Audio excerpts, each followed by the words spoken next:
on the person within minutes. Those were your 6 a.m. news headlines. We'll have another news update at the top of the hour right here on CNC3 and the TBC Radio Network.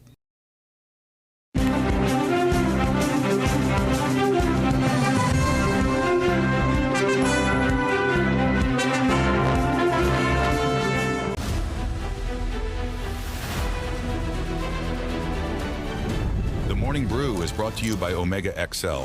Live long, stay strong.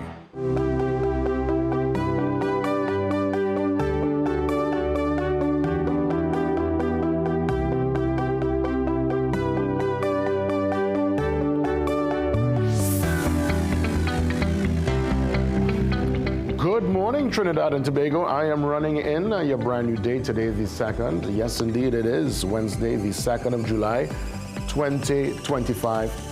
Welcome one and all. It is the latest installment of your Morning Brew. Jason Williams, I'm signing on, and it is action-packed. Lots to discuss today, and as per usual, to start the second hour, we welcome your calls, and then we transition across to Tobago Talks. And when Tobago Talk, we listen. The THA Minority Leader, Kelvin Morris, joins us this morning. Also in our company, the Senator, the Honorable, Philip Alexander. He's really given, I must say, special attention and time to the program. He puts aside his schedule to touch base with us. So we're going to deal with some of the issues within the political landscape, and more so, what are some of the plans via the housing ministry. So we get a chance to touch base with Philip Alexander later on this morning. Also, we check in to get details concerning this very important, I would say, visit by the Indian Prime Minister Modi. Of course, tomorrow, we recognize schools will be closing early. Some offices, government offices, also getting the early send home. It's a massive occasion with, I could only imagine, a very extensive security detail.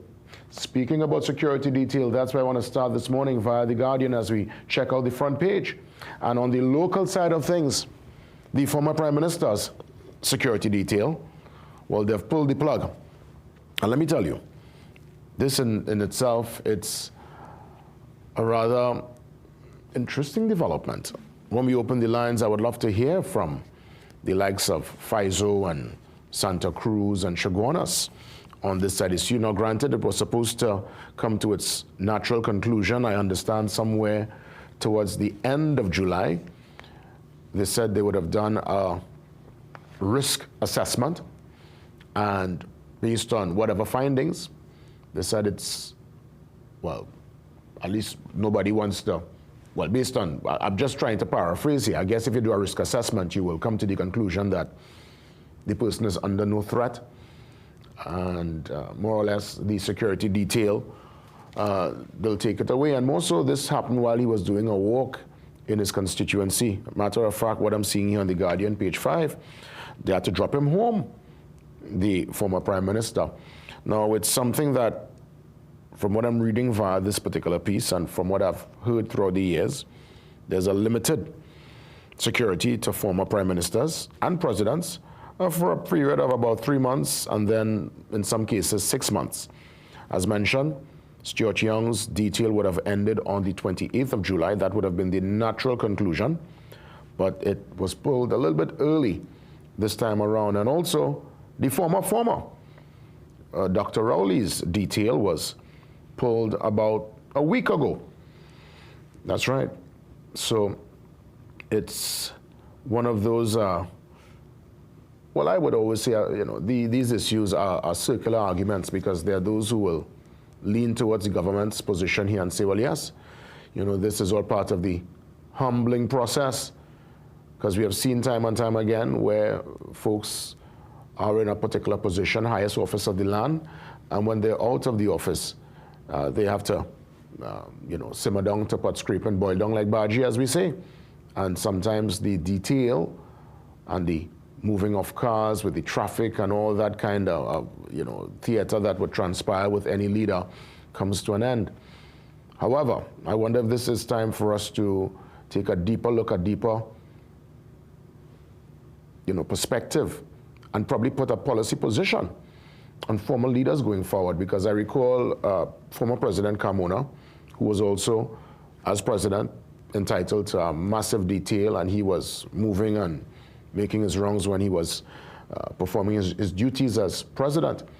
I remember going to Massy in Maraval, and this was a couple of years after, obviously. It wasn't even to say right after he left office. And yeah, he was there, you know, doing his groceries with his hat, right there, you know, among everyone. And I remember just waving to him, and he waved back, and I'm saying to him, I remember saying to myself, I said, wow, look how interesting, you know, you just, one day you hold office, the next day, well, as everything else here, you're back to a regular citizen. And I trust that we remain a moderate and calm society, because the day, God forbid, with the kind of venom and I don't like to say the word, but there's lots of hatred being spewed via words. We hope it doesn't translate into deeds, because the day a former president or prime minister is attacked, and I'm not suggesting this is something I want to see, or I want to see, or I'm not putting this out into the universe like I want to see it happen.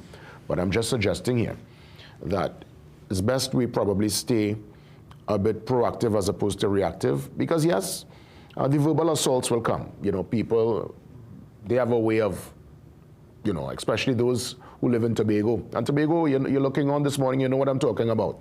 We in Trinidad might speak in hushed tones and talk under our breath and you know, cuss you quiet. In Tobago, they tell you in your face and they tell you loud.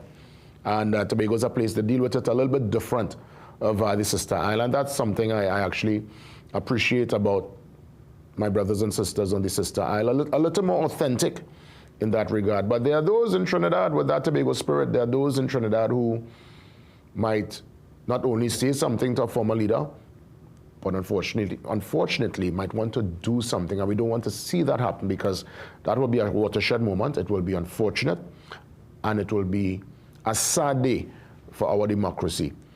But again, you know, the detail was going to be pulled. I guess these folks are on a level where if indeed if they do their own risk assessment and they think there is any threat coming their way, I'm sure they are of such means at this point in time to have their own detail. I remember seeing the, well, then opposition leader, who is now prime minister, always moving with her female security detail. I saw that lady next to the prime minister for years.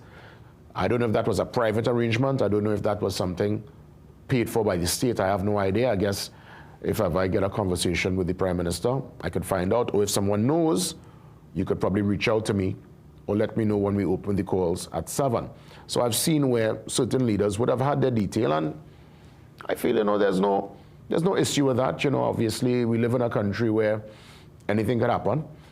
You know, crime is real, and it really shows no respect for position and what you would have done in the past.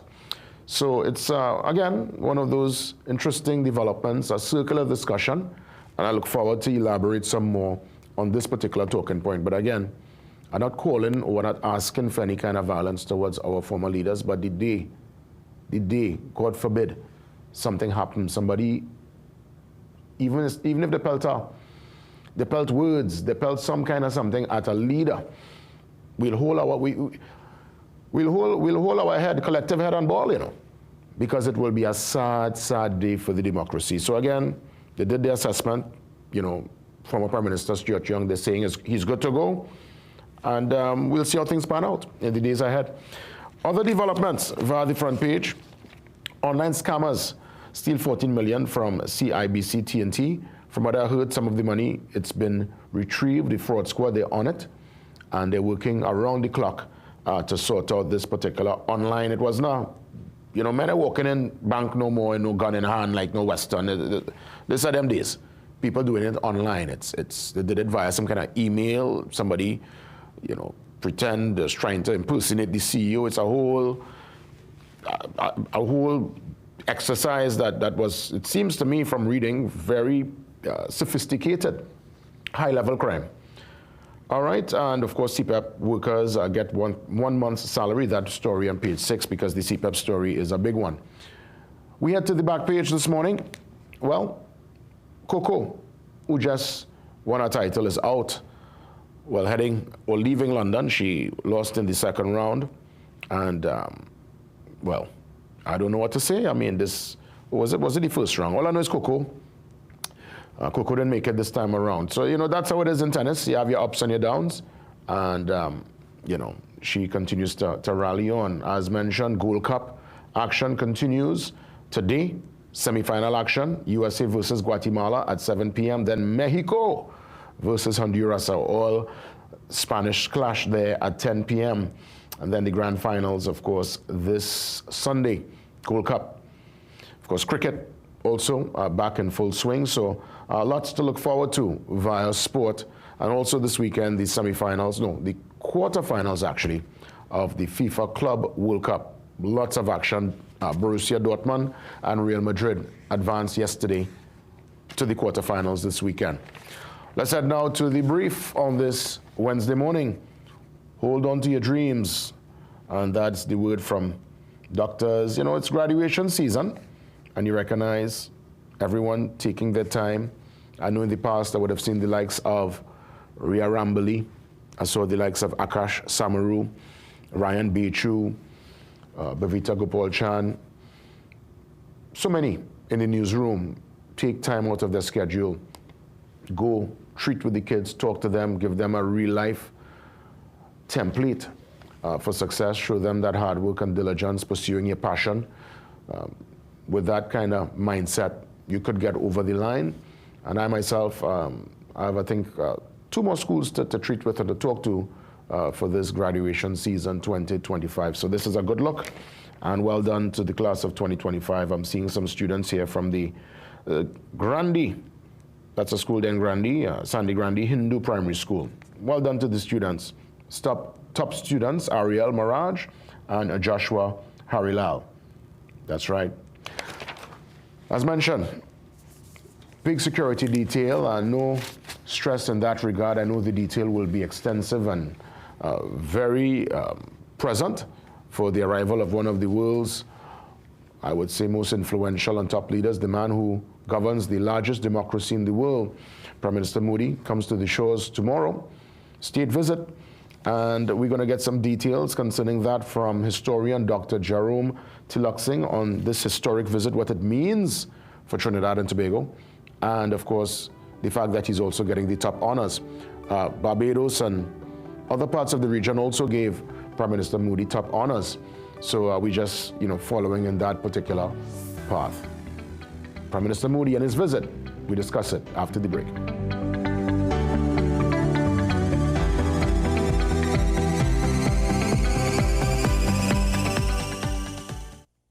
Discover a breakthrough in healthcare at Liberty Medical Center, where expert care is affordable. See top specialists in endocrinology, diabetes care, dermatology, psychiatry, psychology, urology, obstetrics, and gynecology.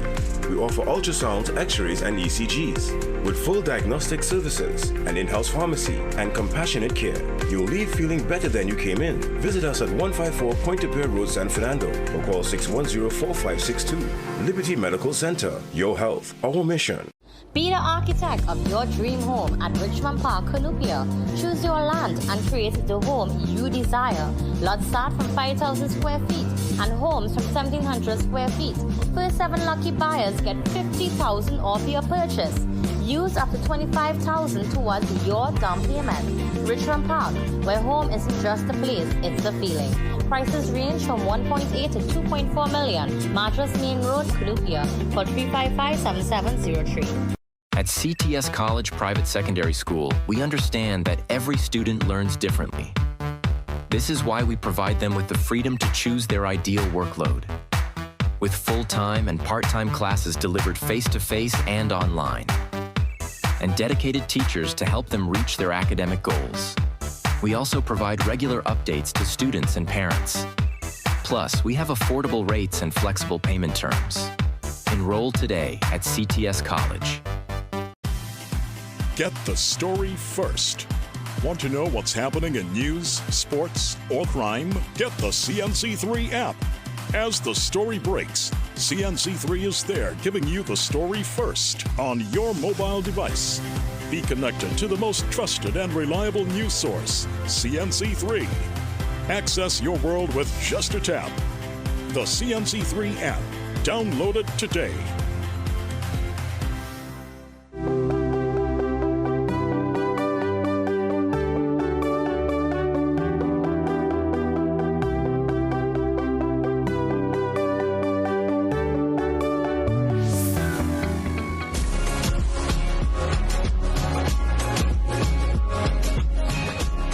It is with great pride and anticipation that we welcome the Honorable Shri Narendra Modi, Prime Minister of the Republic of India, to the shores of Trinidad and Tobago on July 3rd and 4th, 2025. This historic visit, the first by a Prime Minister from the Republic of India in over 2 decades, marks a new chapter in the enduring friendship between our two nations. Prime Minister Modi's visit is not only symbolic, it is strategic. It signals India's growing engagement with the Caribbean and its recognition of Trinidad and Tobago as a key partner in the region. This visit reaffirms our commitment to South-South cooperation and to building bridges of opportunity between our peoples. We look forward to deepening our partnership with the Republic of India for the prosperity of our citizens and the advancement of our shared global vision. And in that regard, we welcome historian Dr. Jerome Tiloksing. He joins us on the Zoom line to discuss the significance of this visit. The man who is in charge of the largest democracy in the world, Prime Minister Modi, he touches Trinidad and Tobago soil tomorrow, and he stays up until Friday. Great to see you again, Dr. Tiloksing. Good morning. Good morning. Good to be here again to your viewers and listeners. The significance of this historic visit. What's your perspective? It's varied. I have, 3 points in my perspectives. Firstly, it's the first time in the 21st century that a leader from India will be visiting our official visit to Trinidad and Tobago. The last time was, I believe, in 1968. Indira Gandhi visited when Eric Williams was Prime Minister. So this is a historic moment. 2 other views I have might be a bit controversial, but India is part of BRICS, that BRICS group in which Iran and Russia are part of the group. So, this could also send a message to the international community. And then secondly, the Muslim minority in India's population has, been complaining that they are facing discrimination under this leader, so that, this could also be, another perspective that some people might have in Trinidad and might be a bit uneasy with his visit. Well, in that regard, actually, ASJA, it's on page 6 today inside The Guardian. ASJA, in that regard, ASJA, our local group that represents the interest of Muslims, they raised concerns, actually. They sent a letter to the Prime Minister over his visit based on that same argument there, and I guess the treatment of those in Kashmir, and, well, I would imagine what we saw transpire with Pakistan a couple months ago. Yeah. So it doesn't mean that he should be banned or we shouldn't treat him, properly as a guest, but maybe here in Trinidad and Tobago, we could send a message to him where he could see Muslims, Hindus, Christians, atheists all living in unity, and living as one. So he could learn a lesson from us, maybe. Indeed. I guess, we look forward to what will be some of the bilateral agreements, what are some of the business contacts, because I guess this, other than the historic visit, the sentimental, significance of it, there must be on the back end, deals being made and handshakes happening. Yeah. There will be MOUs. I think the Minister of Foreign Affairs mentioned, there will be agreements dealing with health and trade, business opportunities too. Do you anticipate, again, based on him being, I don't want to say polarized per se, but they have so many interest groups. Trinidad is indeed a plural society. ASJA would have sent a letter to the Prime Minister, so I guess that's their particular position thus far. But I don't anticipate any disruption per se. I don't anticipate anyone looking to embarrass the country with his visit. I I personally don't think so. I hope it doesn't happen because here in Trinidad and Tobago, we don't have that fanaticism that I see in other countries. You know, we're not polarized and we do things, you know, a bit differently, diplomatically. So I don't believe that it will happen with any sort of disruption. In terms of him receiving the highest order, the ORTT, I heard, you know, different rumblings as to, because I know the ORTT, it's for nationals or non-nationals who have served with distinction in their particular field and vocation. Right. Him being, of course, Prime Minister for so many years and having this global presence on the world stage, global political stage, he is bestowed the highest honor. And Guyana and Barbados would have done the same in 2024, so we are more or less following the trend we would have seen with some of our Caribbean neighbors. Yeah. It is something that usually happens when somebody of that stature visits a country. And, you know, it's similar to honorary doctorate, you know, when universities give out these things to people who are non-nationals. So it's not like a disgrace or something, you know, dishonorable to Trinidad and Tobago. Indeed. What does a visit like this do to the political standing of the Prime Minister? Does it give her a boost, give her that kind of relevance also on the world stage with a visit like this, with all the eyes of, I would imagine, India and other parts of the world looking on with this visit tomorrow and Friday? Because I'm sure this will make international news. It certainly will. You know, it will make international news, you know, to see where he landed. You know, people will now wonder what resources we have, you know, what potential we have. So it will augur well in the future. Maybe other international leaders might be interested in coming here within the next few years. Indeed. Going through the history books, the archives, who are some of the, or at least in recent history, the world leaders that would have touched the soil and made a particular impact and was able to at least generate some kind of excitement with the population over the years?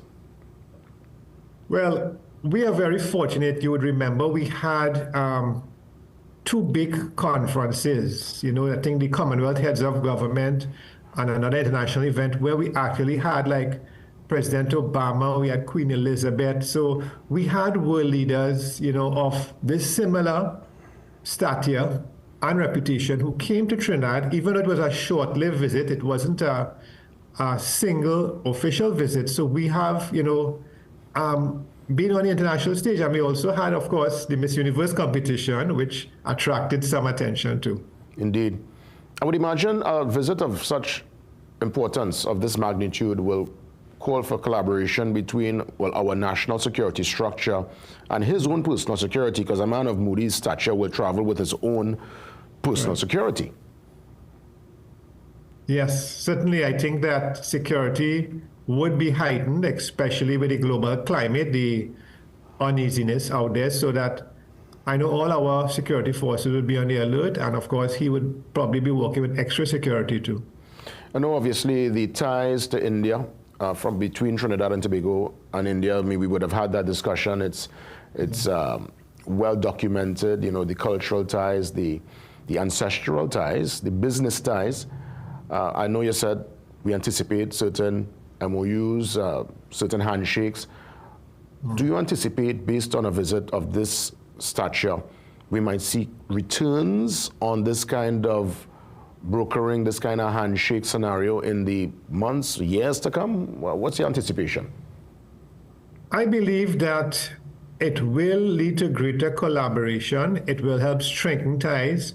It might even allow more opportunities for Trinidadians and others in the Caribbean to go to India, to live for a few years, to work for a few years, might have a work agreement, just as we have work permits in CARICOM. So there could be, you know, agreements such as that.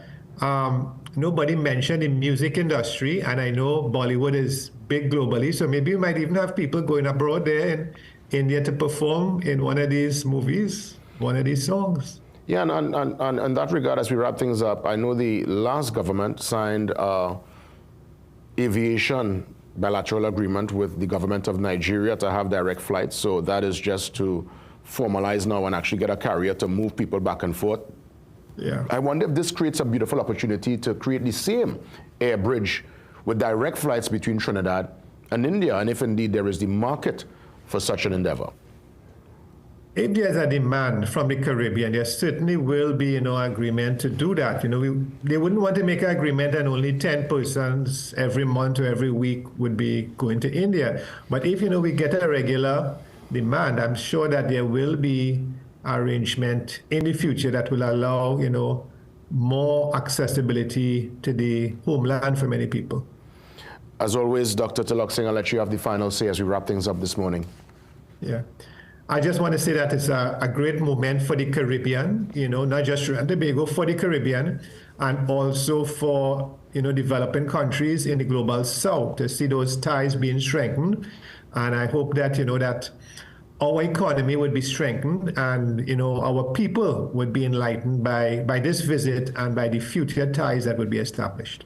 I look forward myself. It's going to be a historic visit. So much so schools are being, students are being sent home early. Some government offices will have an early departure tomorrow. It's a big deal, and we welcome the Prime Minister of India to the shores of Trinidad and Tobago.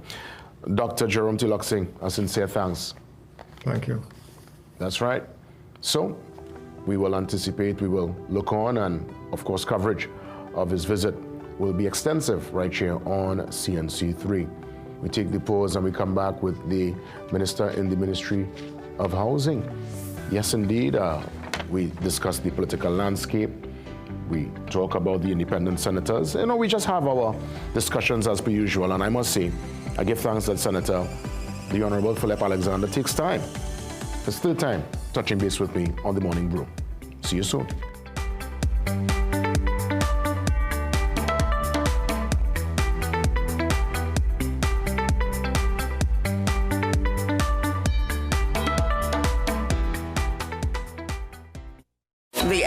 Hair, skin, wellness, beauty, and beyond. Exposition is here. Our wellness providers will be on site to offer free consultations. Our fitness providers are all geared up to kickstart your wellness and fitness journey. Our travel agents are giving away free hotel stays to Grenada and beyond. Join us at the Center of Excellence on July 5th and 6th at the Bougainvillea Hall, where everything comes to life. Tickets are only $100. Let's elevate your image, your event, and your lifestyle. We can't wait to see you there. Eye care tips for Seaview Optical. Eat well. Good eye health starts with the food on your plate. Nutrients like omega-3 fatty acids, lutein, zinc, and vitamin C and E might help ward off age-related vision problems. Quit smoking. Makes you more likely to get cataracts, damage to your optic nerve, and macular degeneration. If you have tried to kick the habit before only to start again, keep at it. Wear sunglasses. The right pair of shades will help protect your eyes from the sun's ultraviolet UV rays. Use safety eyewear. If you use hazardous or airborne materials on the job or at home, wear safety glasses or protective goggles. Get the best in affordable eyewear. Frames with blue filter lenses and eye exam, $399. Single vision lenses with transitions on designer frames, $799. Progressive transitions with designer frames, $1,399. Happening only at Seaview Optical. Affordable eye care for everyone. Magical Expressions Limited is the largest local importer and distributor of fresh cut stems, offering the widest range of beautiful flowers at the most affordable prices. Call us today at 701-6488, 701-6680, 728-6786, or visit our website to order.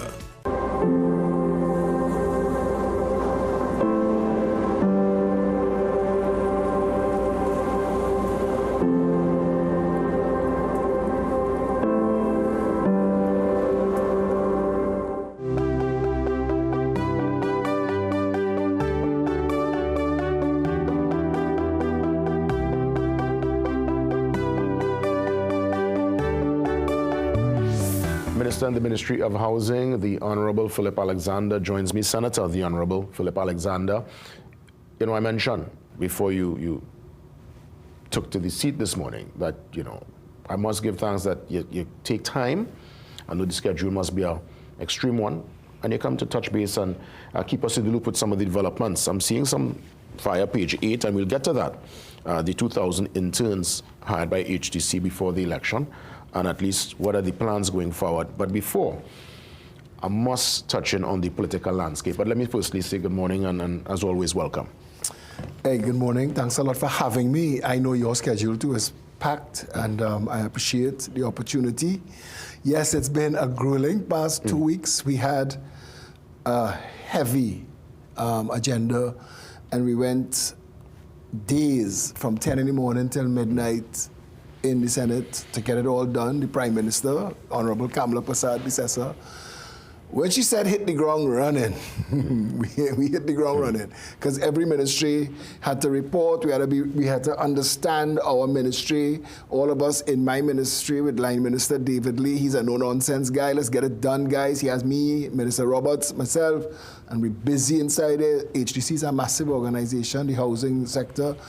But the Honorable Prime Minister wanted to get all of the first 100-day promises done, and we're well ahead of schedule. But we had some long days and nights to get it there. So, I mean, you're a communicator. That's been your field for many years.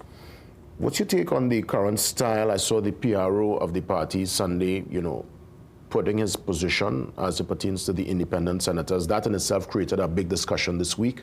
The senators, funny enough, went with the policy position of the government. Your take on the messaging really, and I guess for what at least media is suggesting as this attack, as it were, on the independent senators. Everything is politics. Everything is politics. Everybody has a political agenda. I've said this for years. You can't be in public life in any way and not have some sort of political leaning or political bias. And I think that all they were trying to say is, look, if you lean a certain way, say. Because at the end of the day, the Senate is not like the House. There's a balance in the Senate. And I think the framers' intention was that some independent minds, without caucusing, without voting as a bloc, without discussing it among themselves, independent minds would listen to the debate between the government and the opposition and maybe ask a few questions to clarify in their mind, not give a position, but clarify in their minds what exactly you're coming with, what exactly you're coming with. Let's see what works best for Trinidad and Tobago in their informed opinion and vote along those lines. So that's what we expect. And I think the Honorable Prime Minister, who is not beyond rolling up her sleeves and coming down in the fight, she'll tell you, we're there to do the people's business. Anything that may even come close to obstructing us doing the people's business, gonna have some fallout. Kirk Magu is the PRO of the UNC. He spoke, Felicia Thomas spoke as the head of the PSA. I was supposed to come and talk as the political leader of the Progressive Empowerment Party. I had multiple scheduled challenges. But a coalition is in government. And that coalition has many goals, objectives that it wants to achieve, and it wants to achieve them quickly. We want to fix it. We want to deliver. We want everybody to win. We want to keep all of our promises and more. So we're running into some small political obstacles. How to deal with them? I mean, when we look at the politics too, even because I study and I look at the archives, and I know that the particular tone, when there's a transition, when there's a mandate by the people, and the people give that mandate on the 28th for something new, there is always the going back into the archives, showing the misspend, showing the mismanagement, bringing that to the forefront. My question is, at what point we end with the theater and we really bring a stop to what might be perceived corruption or misspending or mismanagement? Because I'm saying this to really draw the example. Robbing someone with a gun, we see folks go before the court and get dealt with accordingly. But when someone robs with the pen, shifting under the table, the golden handshake, we hear about it in Parliament. We hear of, people... It make media, it become corner bar talk, but it's not going nowhere. But we don't really hear, we don't see anybody being held accountable, so that generations to come will know that, you know what, you touch the public purse, you're going to be in trouble. We see it in South America, we see it in parts of the East, where politicians who interfere the public purse are dealt with accordingly. So I'm saying all that to ask, is there going to be a further push to set an example, or is what we're seeing right now just theater?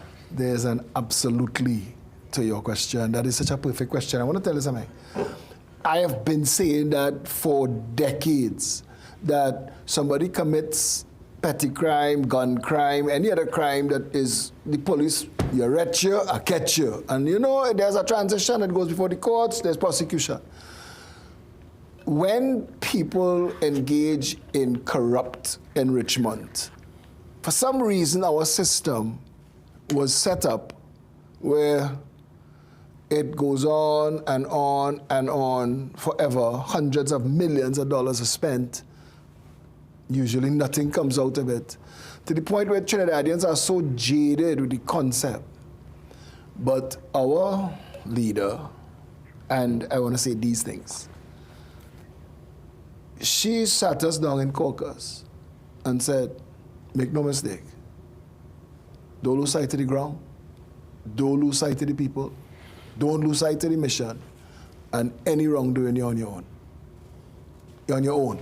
Because you know, and I know, you have 3 staff, it's hard to keep track of what all 3 doing. So when you have 3,000, think about it.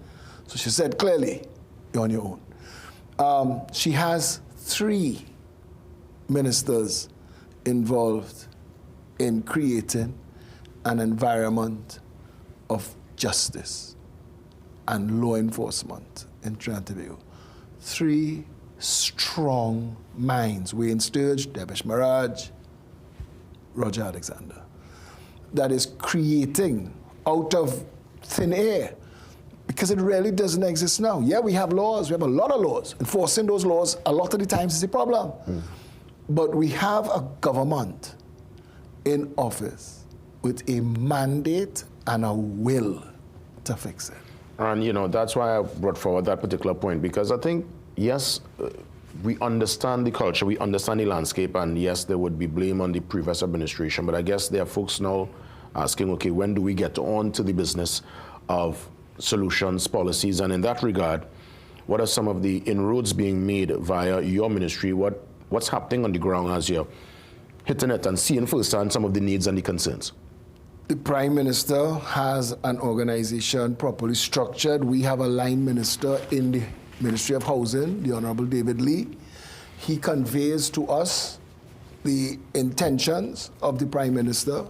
In short, we've known from the start that this government is very aware of the power of housing to transform lives, to transform the country, to transform communities, to give people hope and opportunity. I mean, families who have a home and jobs have an opportunity to raise their family and put them through school and education, because when you could be home and you could be there with your kids and you can make sure that they're doing the right thing, we will transform a whole generation. And we're not just in this for the immediate term. We're not just here to eat what's on our plate. We're here to fix Trinidad and Tobago. And you're going to hear words like that every time anybody in the government speaks. That's the mission. What's the short-term, medium-term, long-term plan? And the long-term plan, you're talking about countries like Norway and Singapore and Sweden and Japan. And you're talking about countries where people have a culture of understanding that everybody has an entitlement to a better life, a good quality of life, the safety of the person. We want that for Trinidad. You're not going to get that for Trinidad. We just keep talking about it. So some action has to be taken, and she's not beyond taking the action. And she's going to take that action through us, through ministers. In the housing development, in the Ministry of Housing, we have a mandate to deliver a massive amount of houses. So we are working, and my phone, Senator Roberts' phone, Minister Lee's phone, it doesn't stop. Your phone don't stop ringing. Everybody want a house. I have 200,000 people on that list. Well, I'm watching the numbers. I mean, 200,000 people on a list. And I'm watching that the People's Partnership built about 7,596 homes, and well, in 5 years. In 5 years, and under the PNM, only 4,700. Almost half of that in 10 years. Right. So and it went from 169,000 back then to now, as you rightfully said, 200,000 people, about a 40,000 addition on the list for homes. Yeah. So we are about making it work.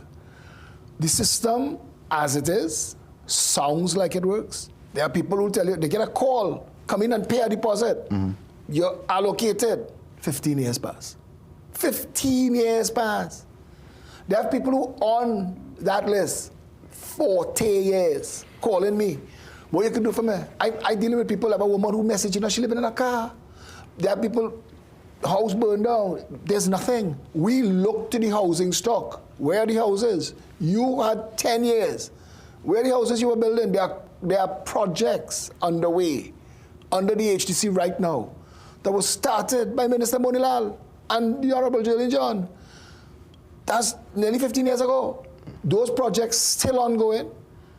We have a mandate, and when we start, because when you plant a tree for a couple months, nothing going on, but the roots establishing themselves, we like that. We're doing all our meetings, we're getting all of our information, we're doing all of our preparation, we want to fix it fast, so that when we hit the ground, is multiples of projects one time to deliver houses quickly. How do you ensure fairness in the delivery of these homes? Because there are many who have this concept that HGC is like a political football, a political tool, you know, promises to campaign faithful. They might be first up on the list as opposed to others. The people who are first up on the list under this Prime Minister are the people who are involved in essential services, law enforcement, nurses, teachers. They're high up on the list, understandably so. We want to fix these people's, we want to take away personal life problems from them as much as possible so that they can deliver. So you just multiplied like the force of people fixing Trinidad and Tobago by hundreds of thousands. So that is the plan, get their situations straightened out and organized. But we also know, and we've had consultation, that the Housing Development Corporation could be profitable. It could be self-liquidating. It could actually impact the cost of housing in the private sector. It could bring the prices of housing down throughout the country.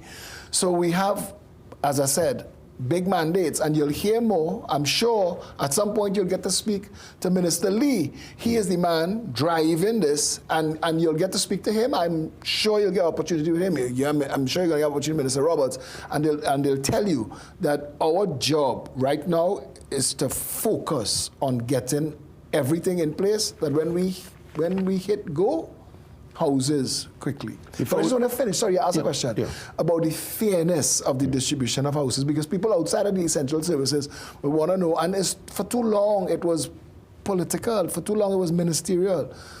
But we are organizing a system where how you come into the HDC, how you come into the process is a process that ends with you and a key. It doesn't get interrupted. There's a process where, okay, we have to build based on demand. We have to build based on need. So we know that we have to build 200,000 houses or 150,000. We're perfecting the list. We go into the list, seeing who's alive, who's still in Trinidad, who got a house already, whose circumstances change. We're doing all of that.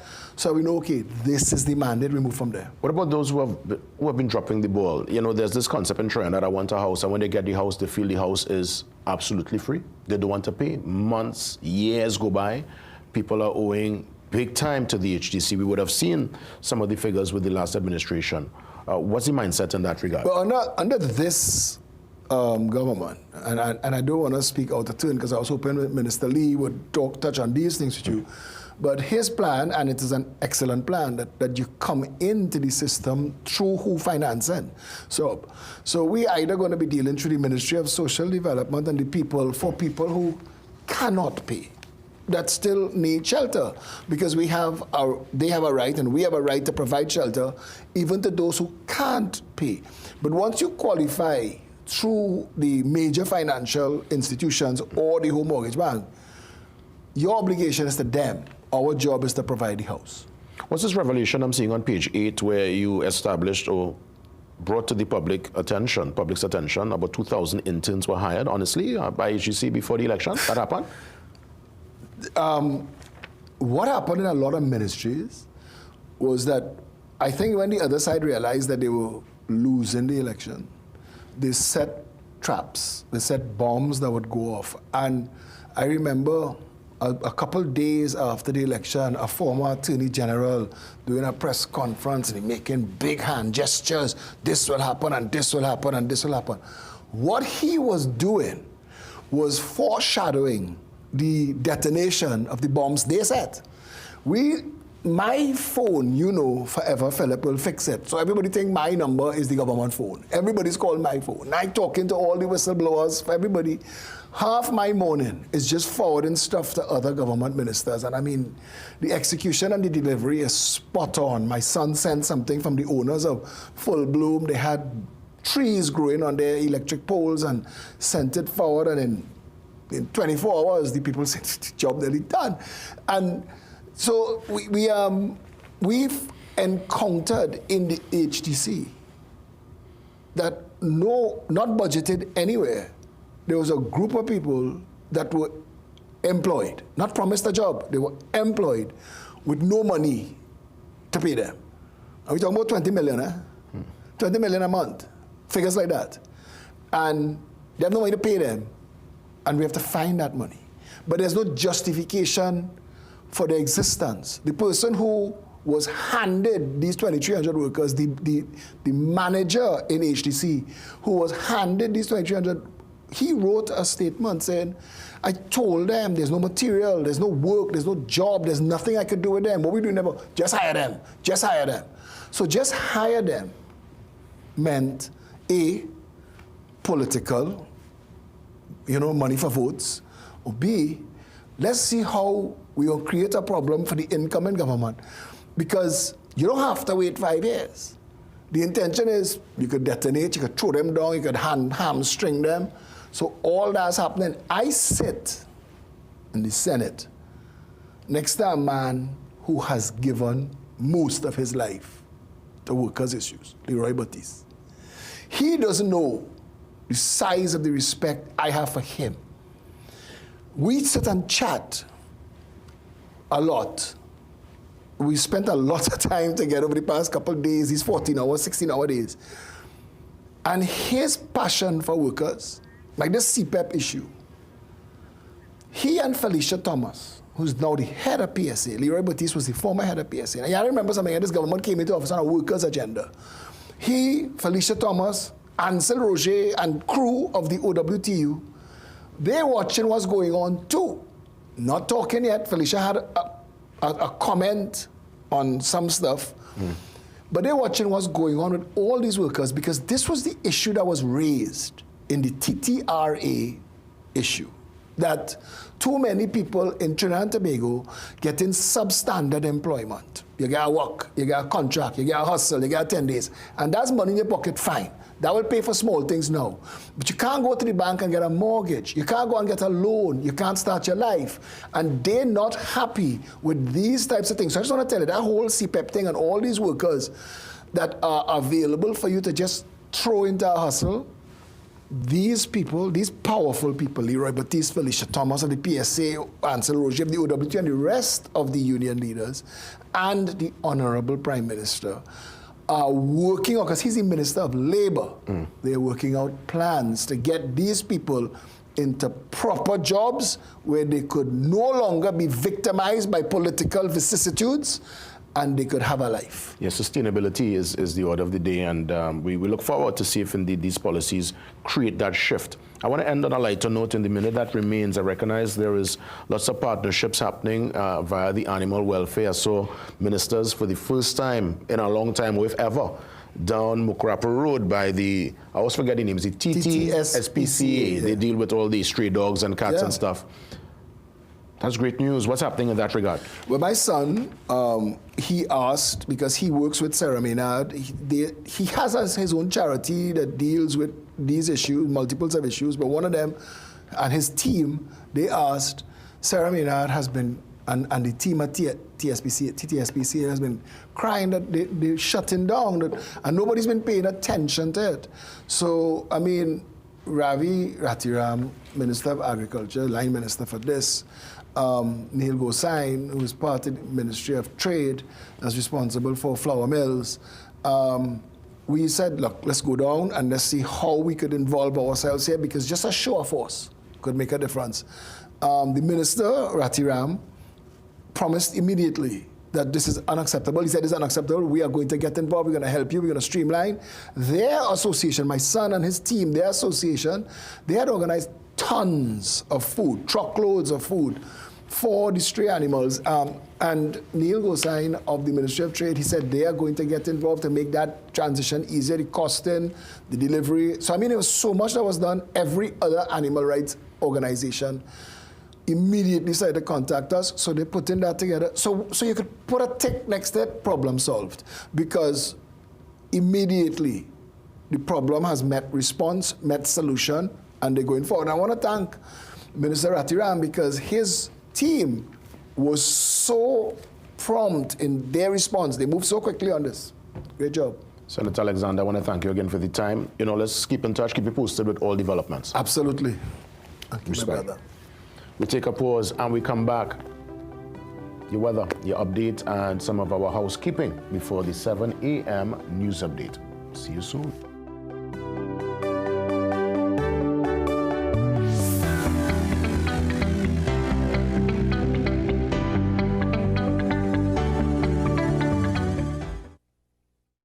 Embrace life with Guardian Life. Every sunrise brings a new beginning, a quiet promise that we're never truly alone in life's journey. So grateful for this precious life. Embrace it with a fearless stride. Dig so deep to turn your dreams to reality.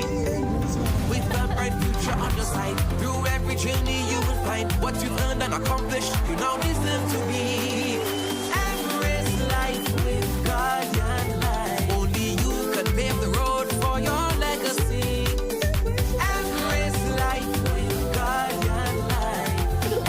Is one step closer to live easy. Embrace life with Guardian Life. Life, health insurance, and pension solutions.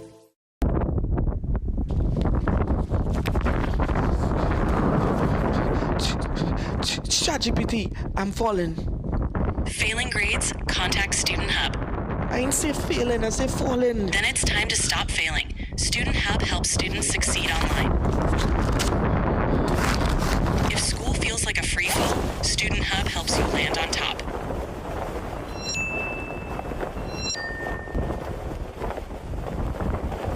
Get the best in affordable eyewear. Frames with blue filter lenses and eye exam, $399. Single vision lenses with transitions on designer frames, $799. Progressive transitions with designer frames, $1,399. Happening only at Seaview Optical. Affordable eye care for everyone. Things don't always go as expected. Be ready with Trinry for auto, home, business and group life. Call us at 800-TRIN or visit trinry.com today. Huge insurance premium.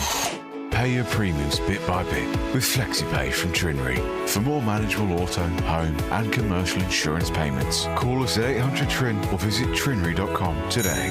Trinry. Premier insurance coverage for less.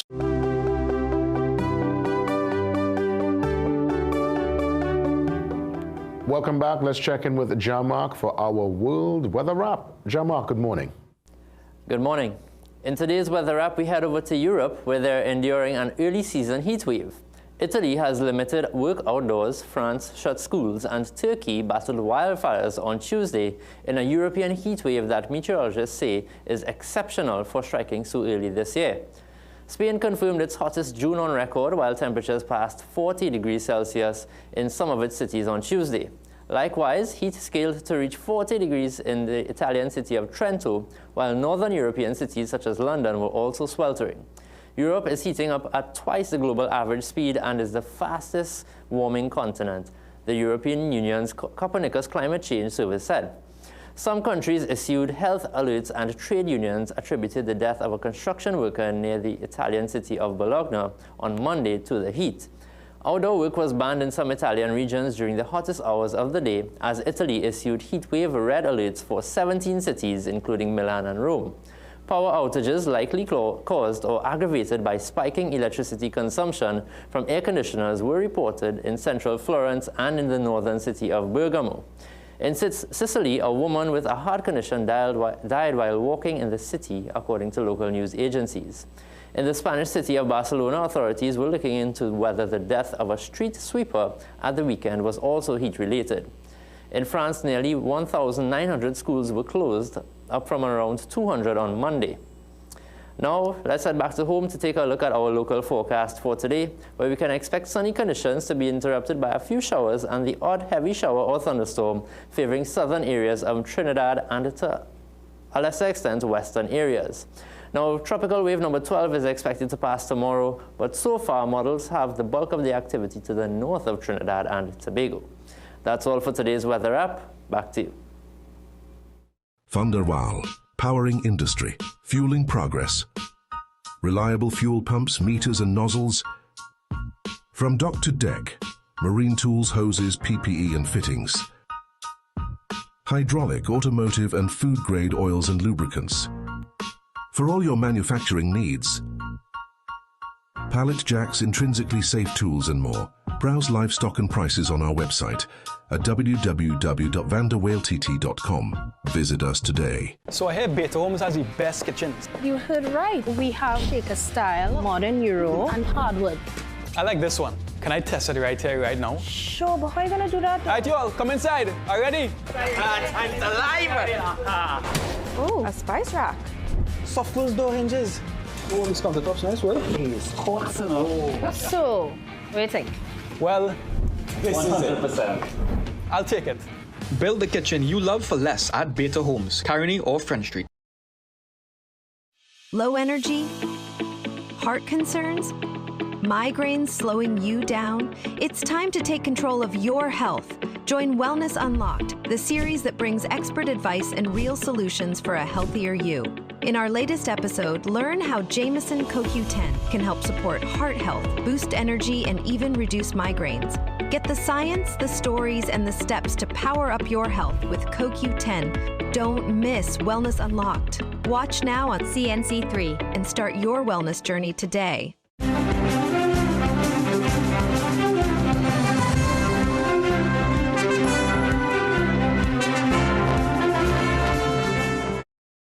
Good morning, I'm Doris Polo with headline news on CNC3 and the TBC Radio Network. Former CPEP Line Minister Faris Al-Rawi is defending the company's operations under the former administration. Labour Minister Leroy Batiste criticized Al-Rawi for staying silent on the PNM's alleged firing of approximately 12,000 employees in the last 7 weeks of its term, and that's including CPEP workers. Defending the party, Al-Rawi says the PNM dismissed around 7,000 workers during the 10 years of governance, and he says the PNM spent less money in its last year in office than the UNC. So we're looking at 351 versus $694 million. How do you seriously make an aha shame allegation of the last government for spending $351 million to employ nearly 11,000 people when the UNC was spending close to $700 million? Mr. President, it just makes absolutely no sense. It's a mockery of the concept of research and the fact that facts are relevant and capable of being disclosed. The Education Ministry confirms that all schools will close early on Thursday to facilitate the state visit of India's Prime Minister Narendra Modi. The minister says schools will be dismissed at 11:30 a.m. to minimize traffic on the major highways. Normal school operations will resume on Friday. During his visit, Modi will be bestowed with the country's highest national award, the Order of the Republic of Trinidad and Tobago. In a statement yesterday, the Office of the Prime Minister described the award as a symbol of appreciation for Modi's contributions to the development of the country and his service to the region and wider international community. Prime Minister Modi's visit will include bilateral meetings, cultural engagements, and a formal presentation ceremony where the award will be conferred. The ORTT, which replaced the Trinity Cross, can be presented to both nationals and non-nationals who have rendered distinguished and outstanding service to the country. Even as UNC PRO Dr. Kirk Mayhew continues his verbal attacks on an independent senator, two members of the bench are making it clear they voted on conscience in the Prime Minister's pension bill. The legislation, which effectively blocks former PM Stuart Young from receiving a $1 million pension, has stirred heated debate. Yesterday, Mayhew called Senator Anthony Vieira a disgrace and accused him of shameless bias. Vieira fired back. saying Mayhew has nothing to say and says it, while slamming what he described as a campaign of propaganda and intimidation against independent senators. Senator Courtney McNish also stood his ground, insisting he would not be bullied, and political scientist Dr. Bishnu Raghunath believes the senators voted with conviction.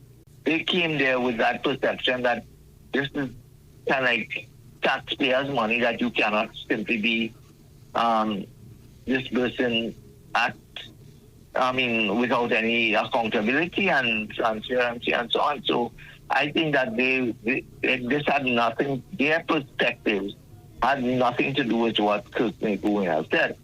Those were your 7 a.m. news headlines. We'll have another news update at 8 a.m. right here on CNC3 and the TBC Radio Network.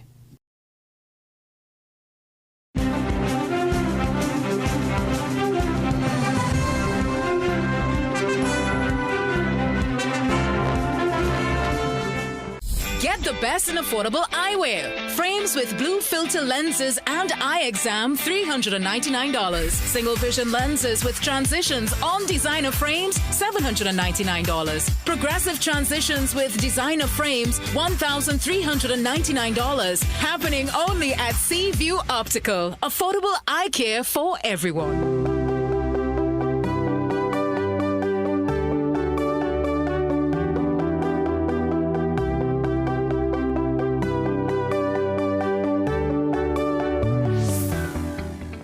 Welcome back. Let's get into the second hour for today, the second day of July. We are already in July. It's at least 2025 moving with a rapid pace. And of course, we are here for it. Let's give you a chance to chime in.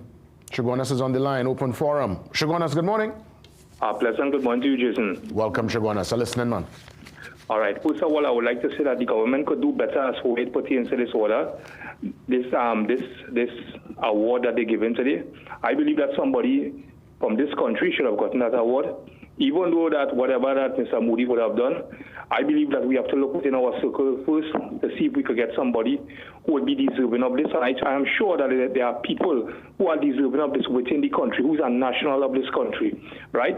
So, and the second thing is, who is fitting the bill for this man to come over here and on his return also? Who is fitting the bill for that, right? So I look at these things also, right? I mean, we must be fair across the board. Well, actually, Shagonas, and I hear you, but the thing is, Shagonas, I think we're kind of following in the footsteps of our Caribbean neighbors, because Barbados and Guyana both gave him the highest honor and distinction that their country could bestow on anyone, you know. So I guess. But what I'm saying is, are we not independent of our own thinking and independent of our own decision making? Even if they want to do that, that means that we must do that. Jason, let me tell you something. That is one thing I want to talk about. The second thing I want to talk about, kudos to the government also. I will just tell them, listen, I don't spare nobody, right? If you do stupidness, I just tell you across the board. Right? It's good that this bill was passed for this man not to get the pension, right? Because if it is that the opposition would have abstained, right, that by itself is an admission of guilt. That by itself, if it is Penelope Beckers who wants to really come out as a leader and show brand new leadership, a new style of leadership, right, that she wants to take over governance next 5 years or next 10 years or whatever the case is, right? She must lead by example and lead from the front. She is protecting this man by saying, you know what, I abstain from voting. She should have come out and said, yes, she supports the bill, because that is what protecting the public purse and protecting the interests of the public is concerned. And if she had come out and done that, regardless if she was the only opposition member to do that, right, that by itself would have shown leadership. So I am thankful to the fact that this man is not, that the rich is not going to get richer. Understand what I'm saying? And people should focus their attention not on the fact that the UNC has brought this about, and as a result of that Rowley's right hand is not going to be able to capitalize on this, because that's what Rowley puts him there for. Because Rowley tell him, hey, you what happened? Because you lost the election, but you eat our food. Yeah, so and that's the eat our food kind of lazy mentality that the Trinidadian people have been getting for the past 10 years, have been pushing for the past 10 years. Thank you, Shagonas. Thank you. Always passionate with his, his commentary. I want to thank you. Let's head across now to Faisal. Faisal. Jason, morning, my brother. Good morning, Trinidad and the people. Welcome, Faisal. Listening, man. Go ahead. Jason, I supported this government. Based on when UNC win, everybody wins. Jason, I am disappointed. No, come Faizo. Handling of the CPEP issue. I don't think it was handled properly. Jason, people should have been allowed to work while they carry out the investigation, made the findings public, and then do the restructuring.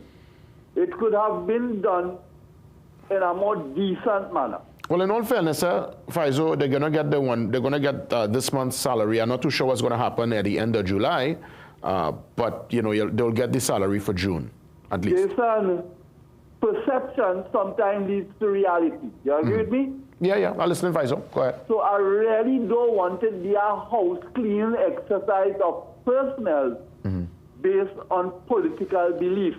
I feel it's probably the contractors, and because of the contractors being asked, of course, some of the workers who are under these contractors will have to go, but I hope with this restructuring process and they bring in new contractors, we could bring back the majority of those who might be impacted, Faizo, honestly. Jason, and I'm hoping that. I think they erred in the first instance. Since they have done that, I need them to attend to this thing with alacrity, with speed, put people back on the job. Yeah, for I sure. don't want CPEP to be like another Petrotrin. We can't be condemning what happened in Petrotrin and condoning it under CPEP. I hear you, Faizo, and that's the fairness we look for, and I appreciate that you're a man could look at what's happening via a balanced lens. Who's on the line? Good morning. Martin on the line, Jason, and to you and all your listeners, a very, very good morning. Good morning, Diego Martin. I'm listening. Go ahead, man. The order of Trinidad and Tobago. You remember Vaccine Matry? The global distribution of free vaccine, COVID vaccine for everybody. Yes. Dominica, Barbados, Guyana got free vaccine. Yeah. The only people who didn't take it because we had a prime minister who didn't care about our people. That was the former prime minister. So I think that man deserves it. And to me, I want to thank him. And that is the way, as a citizen of Trinidad and Tobago, I could thank him for wanting to save lives all over the world. The other thing I want to talk about, the so-called independent. There are two independent senators, and I wouldn't say the president senators. One is a senior attorney, and one is the chairman of NCIC. Those two characters, and I'm using characters in quotes, have issues, and they have always, based on the voting and based on how they associated themselves with the former. Remember, one of them brought judges into disrepute, into the political guile, and the former president, Mrs. Weeks, the current president, and also the Chief Justice has not resolved that issue. Who was the judges? And they still appoint him. So that is a blemish on the current president. The other one is the president of NCIC. When this prime minister went to address the Diwali Nagar, there was a blackout. They have not told us what was the true reason for that. And I believe that was a political statement. And you still brought those two, and you choose them as independent, tainted senators who have been biased, and most of the voting has been with the PNM. I'm going to have my exposition. Take it easy, Diego Martin. Wow, people fiery this morning. But we continue with the commentary. We give you a chance to express yourself. Let's head to Pleasantville. Down south. Morning, Jason. Morning, Pleasantville. I'm listening, man. Yeah. Jason, a couple of things here. Jason, that the pulling of the detail of former Prime Minister Young and former Prime Minister Dr. Rowley. Minister Young's detail was supposed to end July 28th. 28th, yeah. Right. And so he had it for 3 months. Jason, this is way past being vindictive. It's more than rubbing salt in the wound of it's political victimization. Jason, I remember when the special branch officers, when Kamala Prasad-Bissessar lost the election in 2015, and the special branch officers were detailed to escort her home. I don't know if you remember what she told the special branch officers, to keep all your so-and-so car and the special branch officers had to follow her discreetly home to make sure that she reached home safe in the Pink Palace. And now you're playing with people's safety. For what? This was supposed to end, yes, you're saying that he would have gotten a pension for life or whatever. This is for 3 months to end the 28th. Yeah. Why do this, Jason? And, the other thing I see where Ashja is condemning that state visit of Prime Minister Modi. Yeah, I respect India, I respect Mr. Modi, but they don't.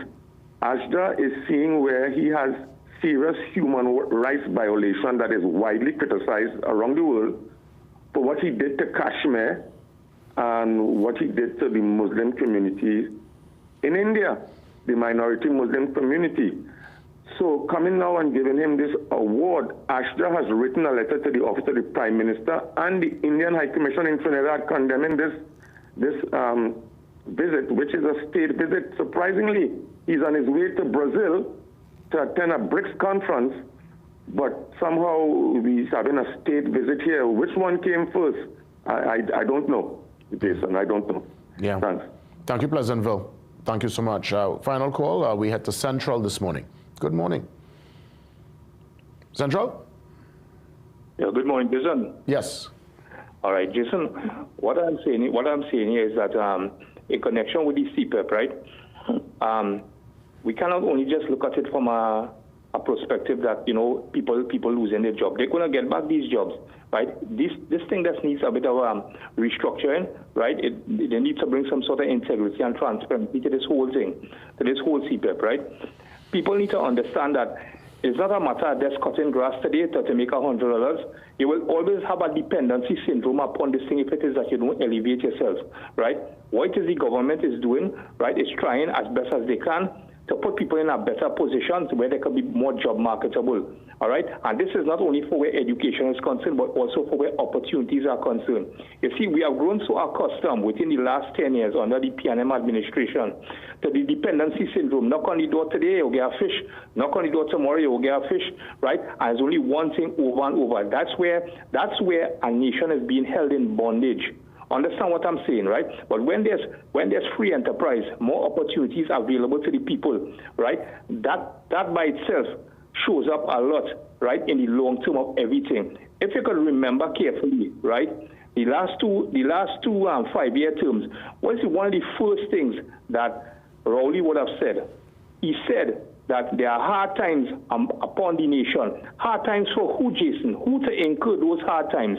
And in Tobago, they would have scrapped the majority of the educational programs because they believed that black people, all they're good for is to weigh on white people.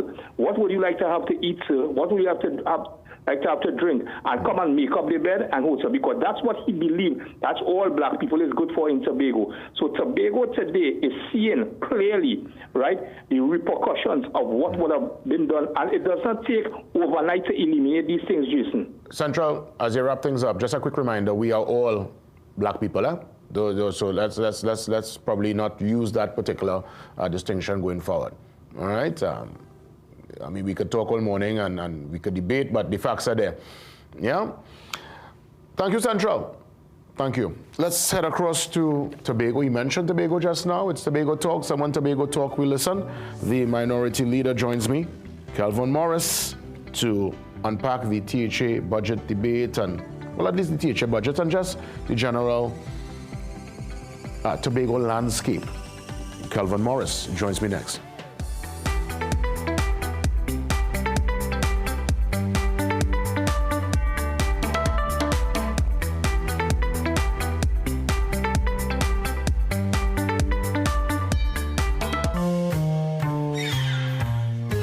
Things don't always go as expected.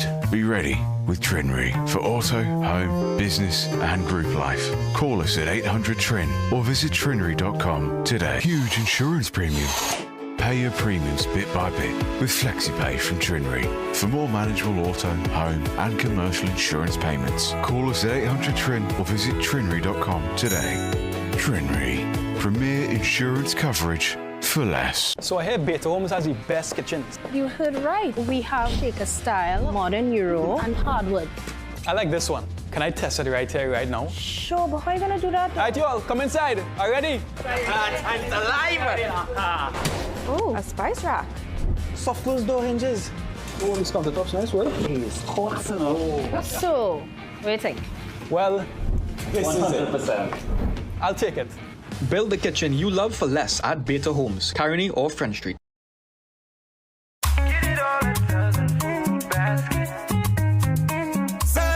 Southern Food Basket. Quality food to fill your basket. Get it all at Southern Food Basket.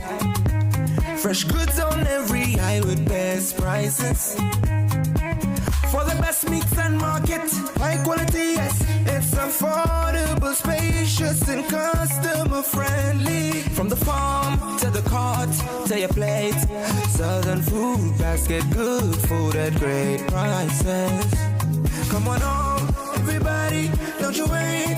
Southern Food Basket's the best marketplace for you. Southern Food Basket. Quality food to fill your basket. Southern Food Basket. Quality food to fill your basket.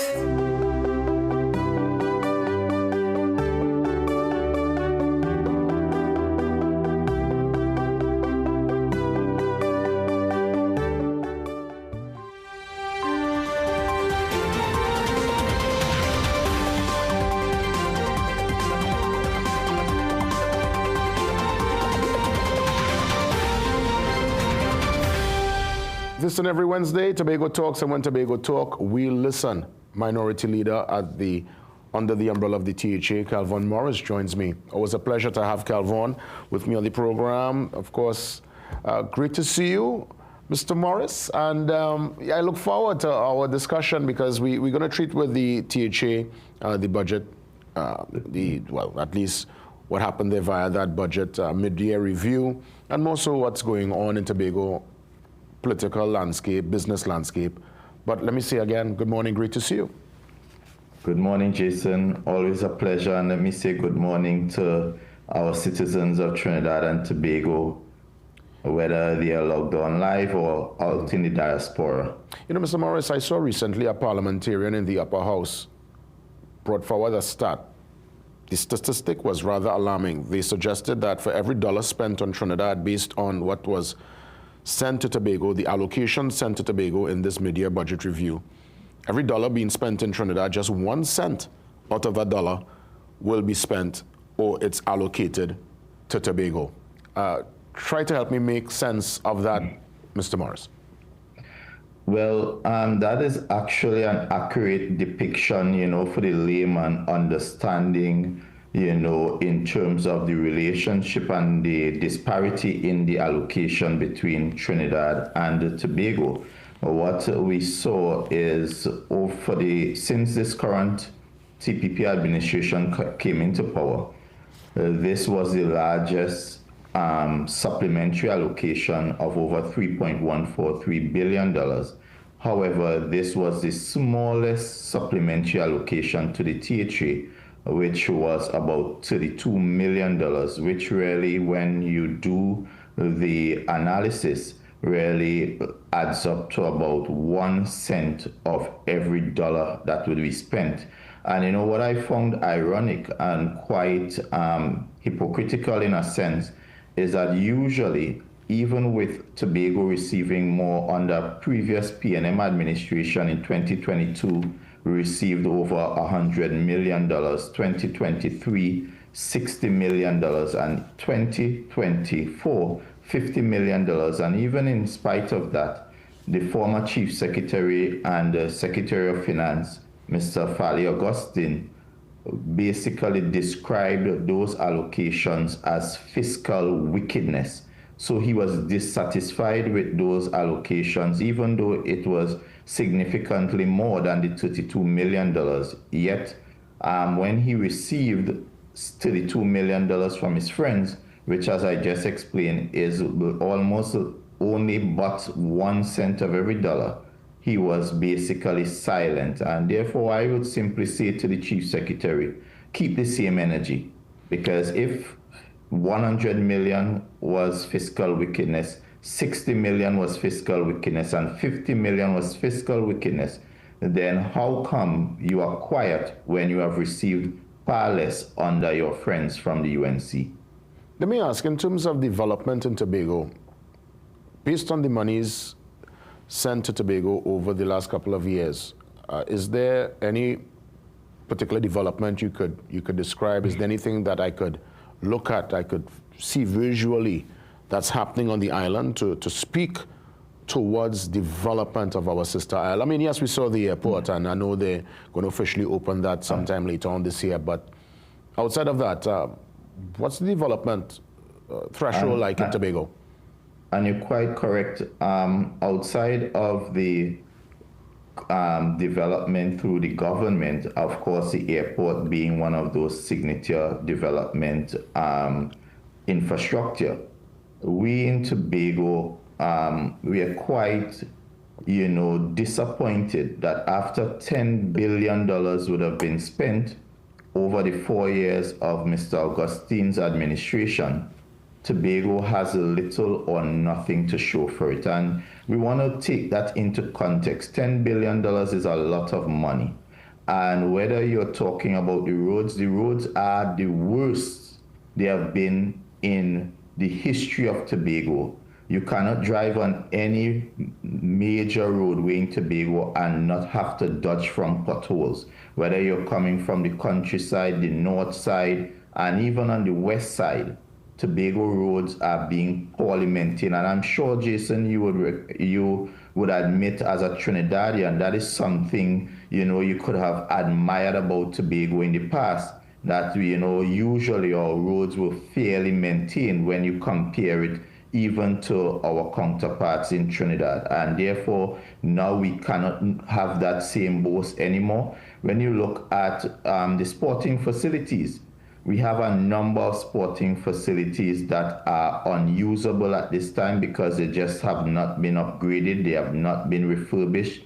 When you look at our healthcare facilities, many of them currently in state of disrepair and need, an uplift, yet it is not happening. When you look across the length and breadth of the sectors, tourism is at its lowest. As a matter of fact, the current data on tourism shows that while our counterparts in the Caribbean, they are experiencing record-breaking arrival numbers, both at the regional level in terms of international air and at the level of cruise arrivals, Tobago is going in the reverse. We have actually had, and I just want to quote the statistics based on their own internal information.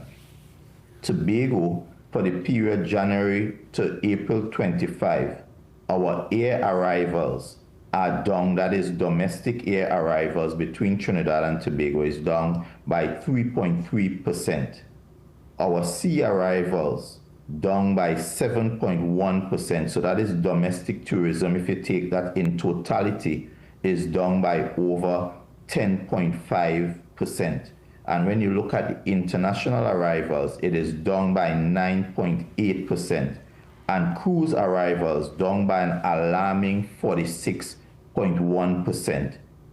That is an actual 33,000 passengers lost in cruise.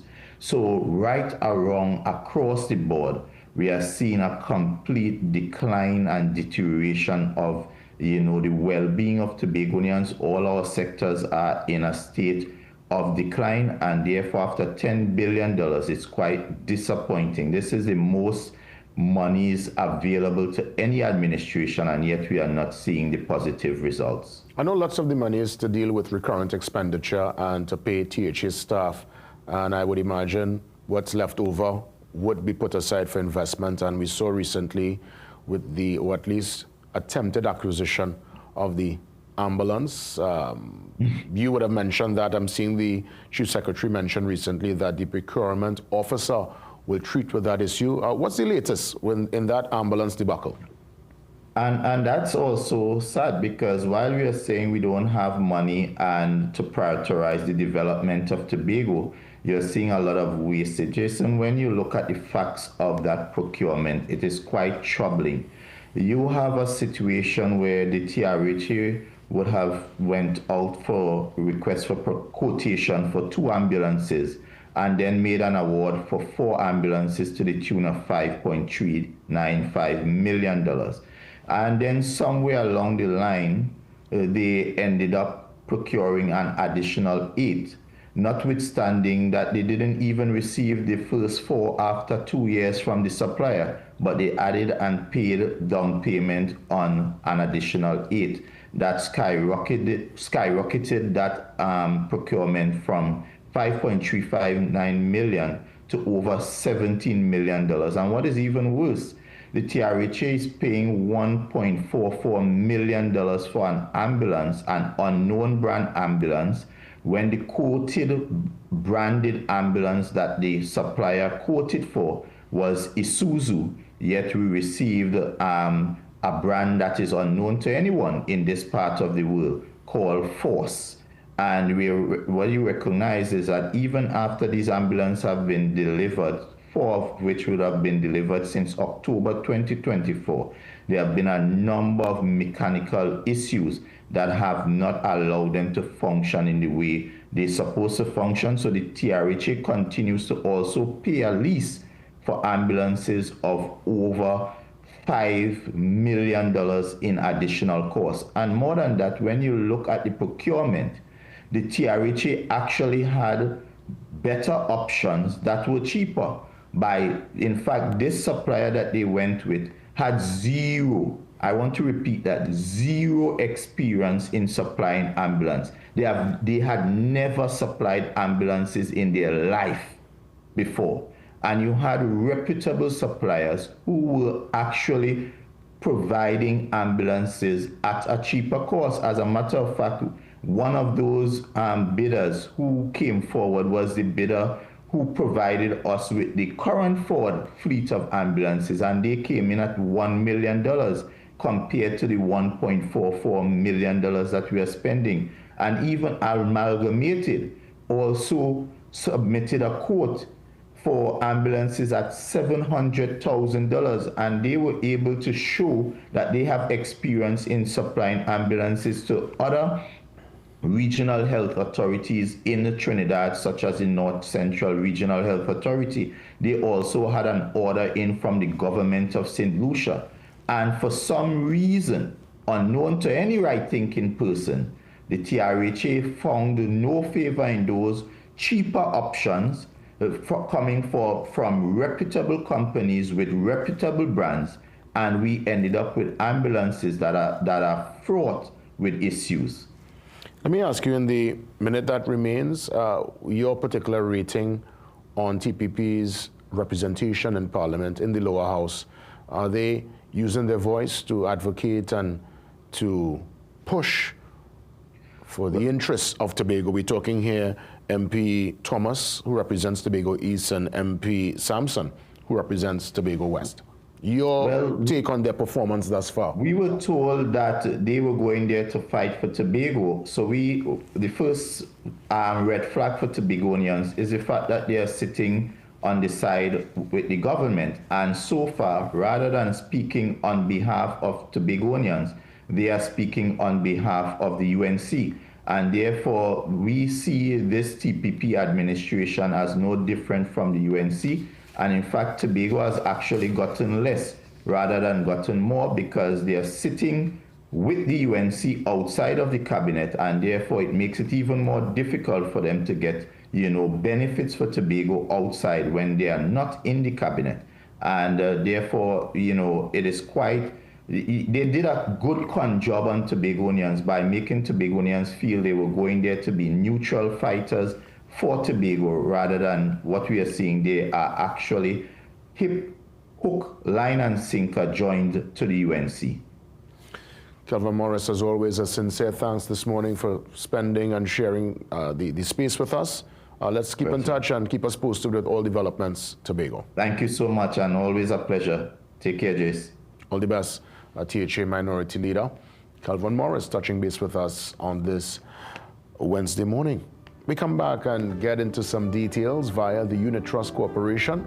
The Investment Center Manager, Janice Jackman, joins me. It's all about the SEA Children's Investment Starter Plan. Full details after the break.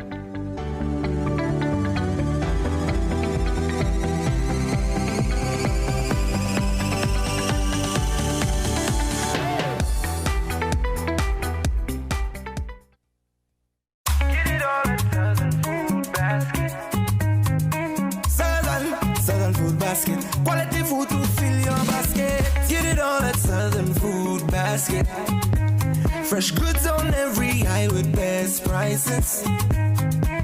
For the best mix and market, high quality, yes. It's affordable, spacious, and customer friendly. From the farm to the cart to your plate, Southern Food Basket, good food at great prices. Come on home, everybody, don't you wait. Southern Food Basket's the best marketplace for you. Southern Food Basket. Quality food to fill your basket. Southern Food Basket. Quality food to fill your basket. Welcome to Holiday Inn Express and Suites. Do enjoy, Stacey. You want some coffee? Can I have the book? Perfect then. That's exactly what we need. Hey, the pool is this way. Whatever you're here for, we're here for you. Stay smart at the Holiday Inn Express and Suites.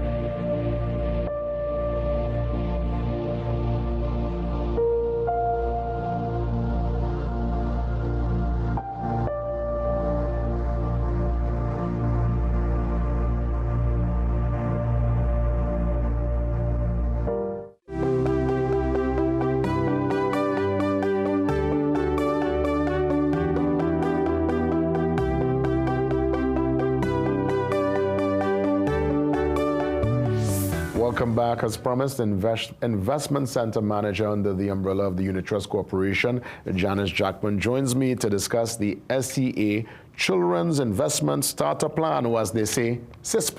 Correct. Yes. Janice, great to have you. What a timely discussion, because I think tomorrow, if I'm not mistaken, the big results day. Definitely, That's Jason. right. And let me say good morning to our viewers also. Indeed, good morning. You know, we were just discussing our day with the common entrance and having to go through the process. Now it's a bit different. It's digital. You could go into the portal, get the results online. And in that regard, we wish, you know, the class of 2025 the best. But with that transition from primary to secondary school, it's important, I would imagine, to bring financial literacy into the discussion early. Correct, Jason. Why is that so important? Because, as you know, in the mindset of financial education should really begin at the home. And we, Unit Trust Corporation, we want to assist families in that regard. So we want to go out there and actually promote financial literacy. And by doing that, we have actually, you know, come up with our Children Investment Starter Plan, which gives the families a start so that they can achieve their financial goals in the future. That's right. And I guess that's why it's so important, because that transition is not only just in terms of education and, you know, the child transitioning, going through puberty and changing. The financial, I would imagine, what's expected also changes. You know, it's a different investment, a different kind of spend from primary to secondary. And I would imagine this is right up the alley with the parents and I guess most of the children. Correct. And that's why we really designed the Children Investment Starter Plan, which is also known as the CISP. Because what you want to do is actually start to plan early for your children. And that could come in the form of education. You may be planning for some special milestone in their lives as you go along. But it is really important to start it at an early stage. And that's why we're here to actually promote our campaign with the Children Investment Starter Plan. Janice, how does one qualify for the CISP? Well, it's a promotion based on the SEA's children who would have sat the SEA examination, 2025 specifically. And once you have sat that examination, you have qualified to actually open an account, which was the CISP. And it's very simple. The parent or guardian, loved one, can open it on the child's behalf. All we require from you is your ID, the parent ID, some form of identification, some form of evidence, I should say, that the child would have sat this examination, and your proof of address, and if you're employed, a salary slip or a job letter, and it's as easy as that. And the thing about it, the great part about it is that the Unit Trust Corporation is actually gifting $200 worth in units to open that account. So the parent or guardian will just start with an initial deposit of $100, and thereafter the corporation will gift that child with $200 gift of units to that account. Can an existing CISP account get a bonus at all? Could they also qualify for the Unfortunately, no. It's just for the students who would have sat the SE 2025. Yes. And I guess now with that $200 injection, it's now, the onus is now on the parent or the guardian to keep the momentum going. And that's what we want to encourage you to do, because you remember this is a long-term investment which have so many benefits to it. And once it is that you continue to contribute to that investment, it grows wealth over time. It actually gives you the potential for consistent earnings on that account also. And it, the way in which this account is set up, it more or less it helps you to grow your wealth. So definitely something that you would want to partake in, and especially now, the child is at an early stage. So it works out better for the child and the parent in the future. Well said. So now, yes, the guardian, the parent will open it on the child's behalf. The children not of age yet to have their own ID. Is it at that point when the child matures and able to have their own ID, could we now transfer it into their name, or what's the process going down the road? No, we open accounts for children, or young adults, I should say, from the age 18 and up. So once a parent feels that the child is more mature enough to handle their finances from that age onwards, the parent just come in with it, it will be a young adult at that point in time. And a new account will be opened for that young adult in their name.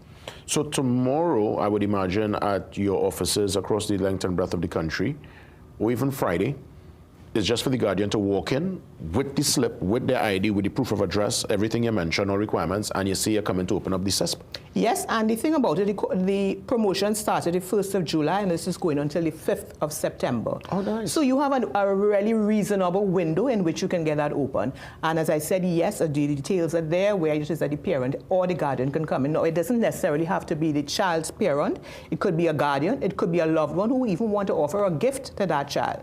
But the account will be in the adult's name. You know, it's really a nice gift as a godparent, as an uncle, to invest, because let's be real, children going into secondary school, there's so many different extracurricular activities that transpire. A child might have an interest in sport and Sea Scouts, in dance. You never know, and the options are, a little bit more than what would have been on offer in the primary. So this could be a nice way if a trip is required for overseas engagement.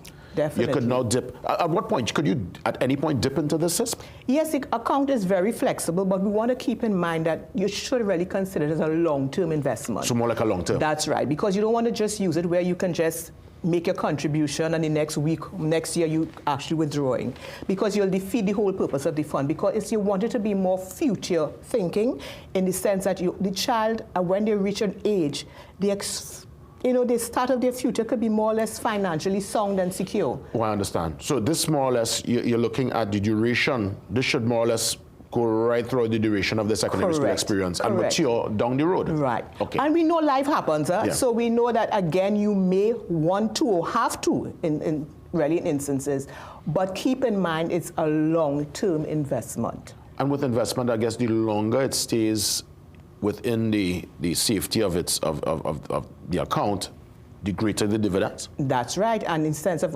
you're more or less increasing your wealth over time.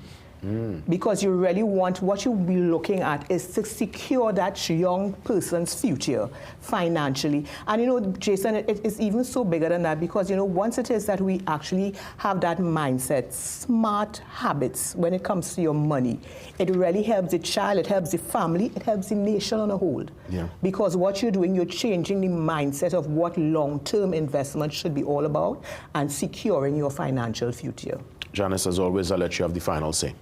Well, again, we want to welcome everyone who is qualified for this, because it's a great, great promotion. So bringing the young ones, come, you know, you want to set that habit for them, where it is that, you know, you empower them to look towards the future, what it means to invest in yourself as an individual. So it's open on, as I said, from the 1st of July to the 5th of September. So we're looking forward. You could visit any one of our 9 investment centers. You can also visit our website, www.ttutc.com, where you can have our online service. And also on the flyer, you have a QR code, which you can scan. It will take you directly to the site. Well said. Janice Jackman with us. As mentioned, it started yesterday, it continues today, straight up until the 5th of September. You know we'll have a last minute, so don't wait till the 4th to try to run in. You have all of July and all of August. Just go with the slip, put yourself in again, and start that investment with your young charge right now. Or the charges, the youngsters, who will indeed, in a matter of years, you know, be in the workforce, be the new leaders. The time has passed like that. And again, we want to congratulate all our C students. Excellent. Yes. Janice, as always, Investment Center Manager at UTC, touching base with us. We want to continue, and we get more details concerning this hair, skin, wellness, and beauty expo that's going down this weekend at the Center of Excellence. Of course, Sunday into Monday. Full details after the break.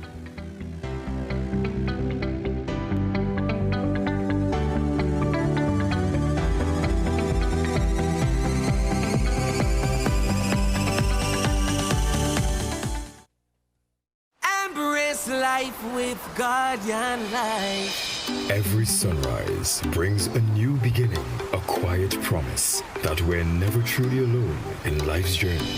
So grateful for this precious life. Embrace it with a fearless stride. Dig so deep to turn your dreams to reality. With a bright future on the side. Through every journey you will find what you've earned and accomplished. You now deserve to be. Embrace life with Guardian Life. Only you can pave the road for your legacy. Embrace life with Guardian Life. Every step is one step closer to live easy. Embrace life with Guardian Life. Life, health insurance, and pension solutions. Get the best in affordable eyewear. Frames with blue filter lenses and eye exam, $399. Single vision lenses with transitions on designer frames, $799. Progressive transitions with designer frames, $1,399. Happening only at Seaview Optical. Affordable eye care for everyone.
Get the story first. Want to know what's happening in news, sports, or crime? Get the CNC3 app. As the story breaks, CNC3 is there giving you the story first on your mobile device. Be connected to the most trusted and reliable news source, CNC3. Access your world with just a tap. The CNC3 app. Download it today. Some of us like to test limits, but there won't always be second chances. Obey the speed limits. Maybe you don't value your life, but others value theirs.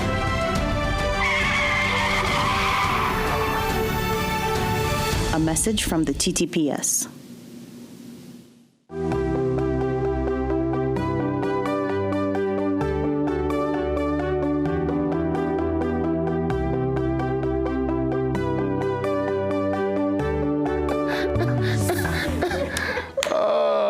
Let me tell you, anytime Lisa Edwin Herbert steps in studio, it's always good energy.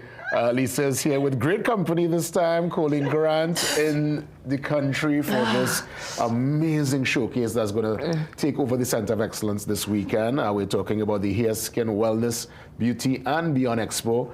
Lisa, let me again just say congrats in advance. I know this will be a tremendous undertaking, and with the likes of Colleen, her expertise, her years of service, and I know that you would have served your clients with distinction. When it comes to skin issues, you know, whatever is your concern, and not only for the women, I would imagine the men too. Colleen will be there on location to give real-time advice. What's the excitement like? What's the momentum like leading up to this weekend? It's great. Right about now, today, we are literally setting up all the booths at Center of Excellence and doing the layout. We have had tons of calls from persons who can't wait, you know, to come to the exposition because of all the services that we will be providing. I think people are beyond just planning their events. So yes, they know we are there for them in terms of planning their events, but I think that they are really gravitating to skin treatments. They are really gravitating, looking to get that breakthrough in terms of their skin, in terms of rejuvenation, in terms of making sure they look their best, you know, for every event. And persons are really, really pushing to come because of all those wonderful giveaways from those islands that we have.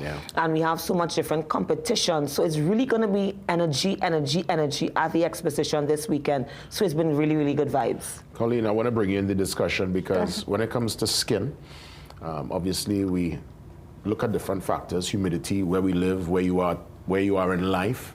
I've recognized, I see it with my son, we had to actually change his glasses because the iron frame was causing a kind of mark by the nose, so now we've gone to plastic.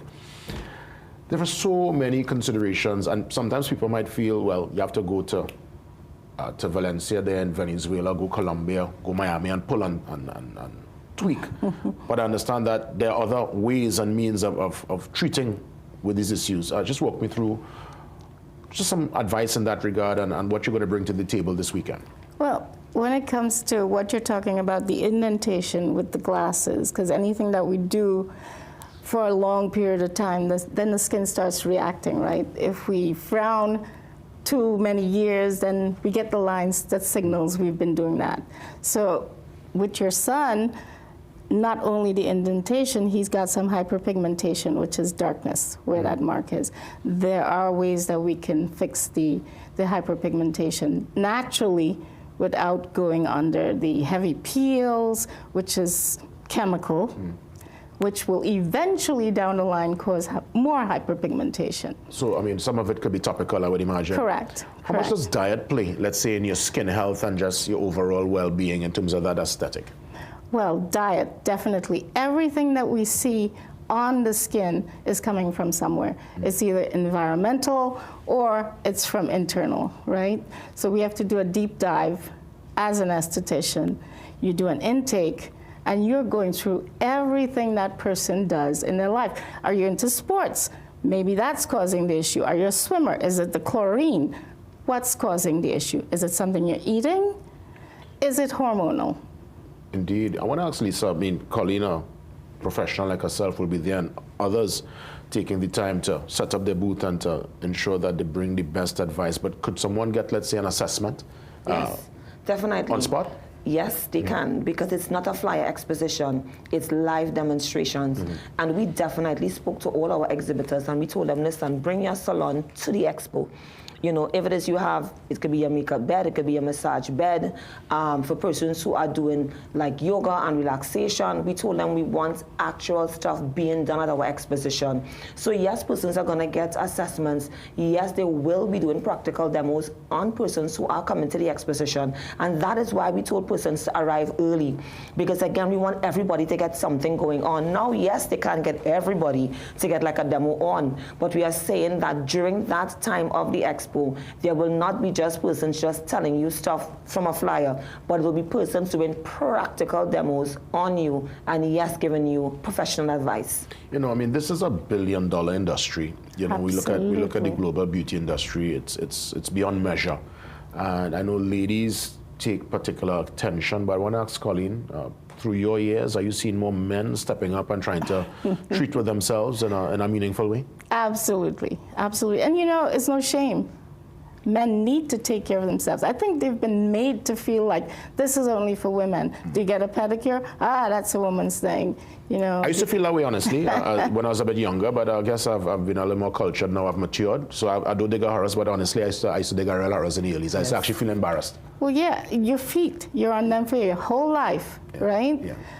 We start getting circulation problems, and a pedicure would have helped during the year to circulate the blood. But I know you're based in the U.S., and we have seen the U.S. man and guys out there in the first world evolve, but the Caribbean man, are we getting closer to that kind of that mindset? I think we are. Okay, great. I think we What's are. been your experience with that, Lisa? With the Definitely. Men? You see more men even coming to yes. take part? If I tell you something, in terms of our exposition, the men are the ones who come out there and win all the gifts.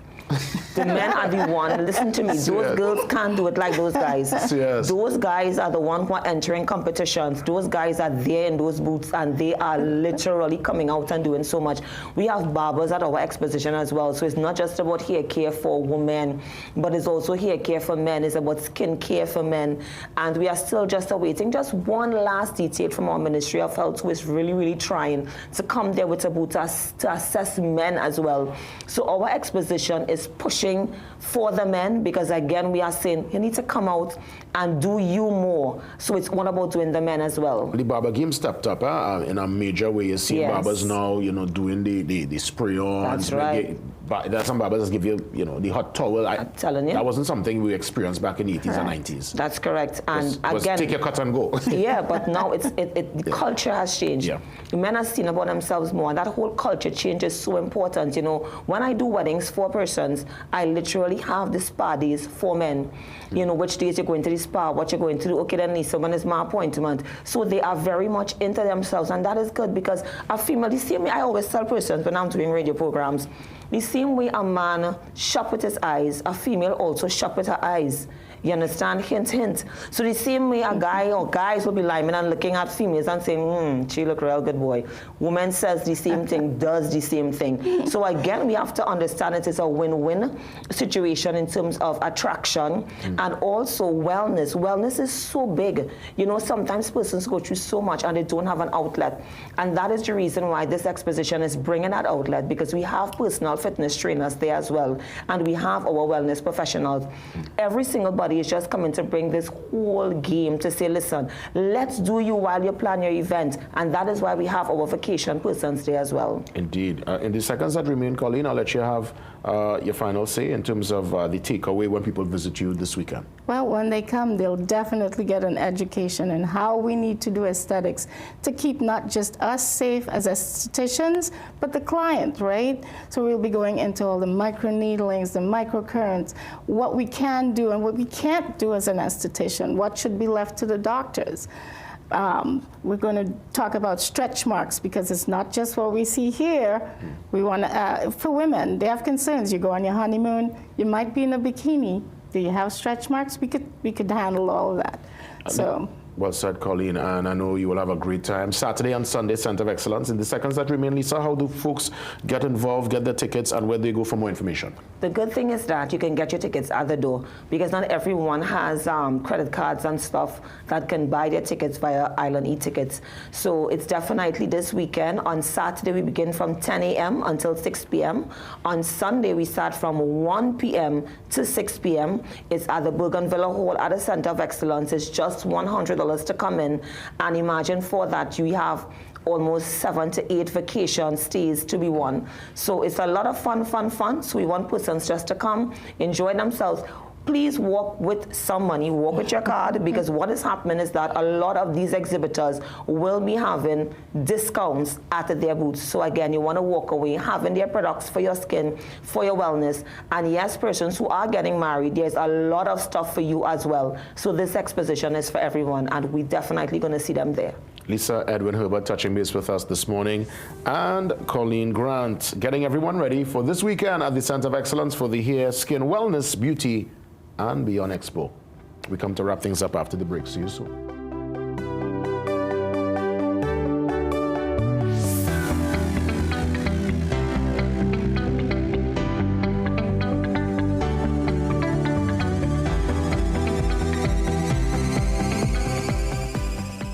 The L. Edwin Hair, Skin, Wellness, Beauty, and Beyond Exposition is here. Our wellness providers will be on site to offer free consultations. Our fitness providers are all geared up to kickstart your wellness and fitness journey. Our travel agents are giving away free hotel stays to Grenada and beyond. Join us at the Center of Excellence on July 5th and 6th at the Bougainvillea Hall, where everything comes to life. Tickets are only $100. Let's elevate your image, your event, and your lifestyle. We can't wait to see you there.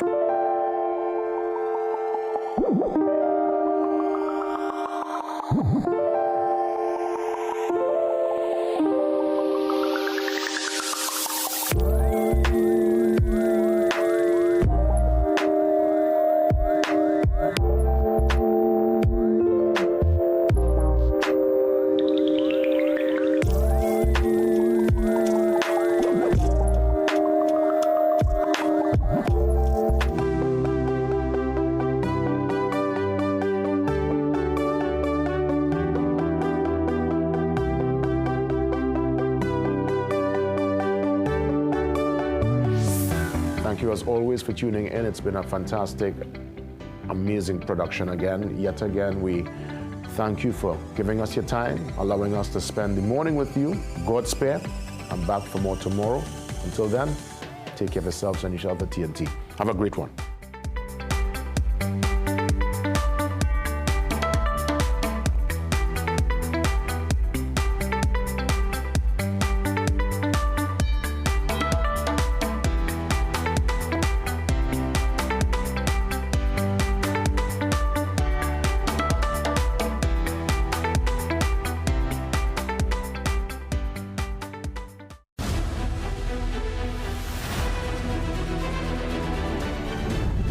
Brew is brought to you by Omega XL. Live long, stay strong.